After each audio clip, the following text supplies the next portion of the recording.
அஸ்ஸலாமு அலைக்கும் ஃப்ரெண்ட்ஸ், வணக்கம். Welcome to Rahmi's kitchen.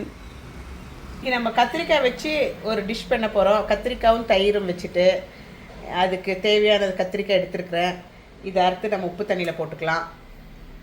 Friends, கத்திரிக்காய் நல்லா கழுகி மெலீஸாக அரிஞ்சு இப்படி எடுத்துக்கணும்.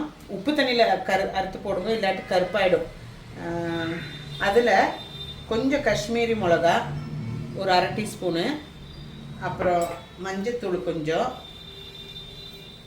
மஞ்சத்தூள், உப்பு தேவையான அளவுக்கு போட்டு நல்லா மேரினேட் பண்ணிக்கோங்க. இப்படி நல்லா மிக்ஸ் பண்ணி நல்லா மேரினேட் பண்ணிடுங்க. 10 நிமிஷம் வச்சுக்கோங்க. 10 நிமிஷம் வரைக்கும் வச்சுட்டு வரது நம்மளது 10 மினிட் மேரினேட் ஆகிடுச்சு. கொஞ்சம் கோகோனட் ஆயில் ஊற்றிக்கலாம். கோகோனட் ஆயில் இல்லாட்டி உங்களுக்கு என்ன ஆயில் நீங்கள் யூஸ் பண்ணுறீங்களோ அந்த ஆயில் ஊற்றிக்குங்க. நல்லா காஞ்ச பிறகு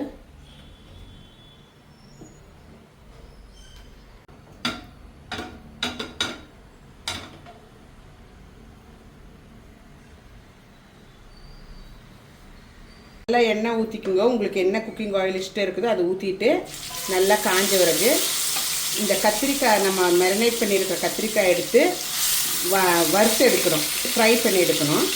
ஃபஸ்ட்டு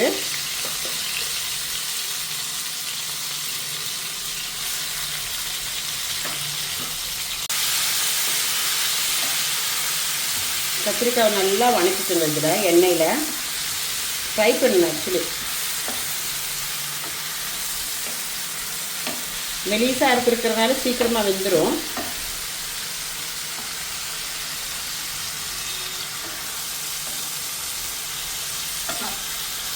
பாருங்கள் ஃப்ரெண்ட்ஸ், நல்லா ஃப்ரை ஆகிடுச்சு. கத்திரிக்காய் ஃப்ரை ஆகி வெந்திருக்கு. நம்ம எடுத்துக்கலாம். இது ஒரு பிளேட்டில் செப்பரேட்டாக எடுத்துக்கலாம்.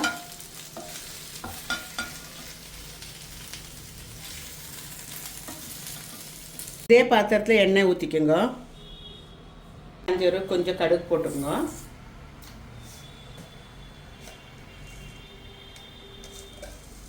அப்புறம் கொஞ்சம் ஜீரகம் போட்டுக்கோங்க.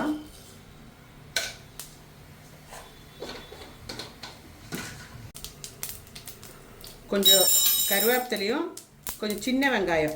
நீங்கள் பெரிய வெங்காயம் வேணுமென்னா போட்டுக்கலாம்.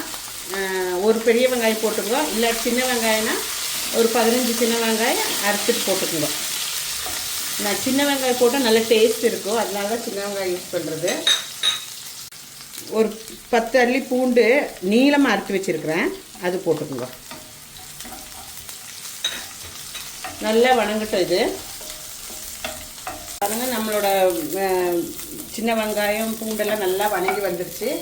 இந்த வணங்கி வந்த நேரத்தில் நம்ம கொஞ்சமாக மஞ்சப்பொடி, கொஞ்சம் மிளகாப்பொடி, ரெட் சில்லி பவுடர் இல்லை, கொஞ்சம் காரத்துக்கு அந்த மிளகாப்பொடி போட்டுங்க கொஞ்சமாக.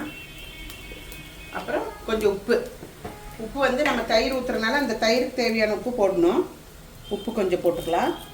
இதெல்லாம் மிக்ஸ் பண்ணிவிட்டு நல்லா இதெல்லாம் மிக்ஸ் பண்ணிக்கோங்க.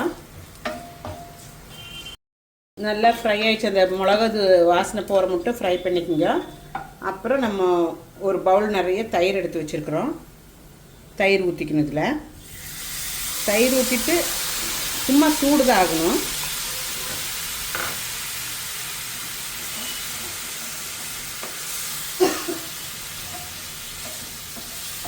இதில் போட்டுக்கணும் இந்த கத்திரிக்காய். கேஸ் ஆஃப் பண்ணிவிட்டு நல்லா இறக்கிக்கோங்க. தயிர் கொதிக்கக்கூடாது, சூடு தான் ஆகணும். அந்த சட்டியில் இருக்கிற சூட்லேயே இது இறக்கிக்கோங்க.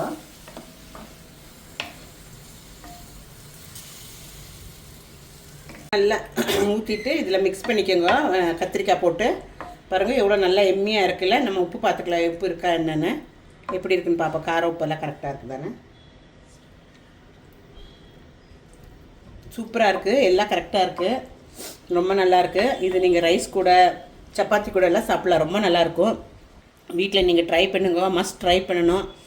இது போல் வீடியோவோட நான் திருப்பி சந்திக்கிறேன். தேங்க்யூ ஃபார் வாட்சிங் Rahmi's kitchen. Take care, bye, see you in next video.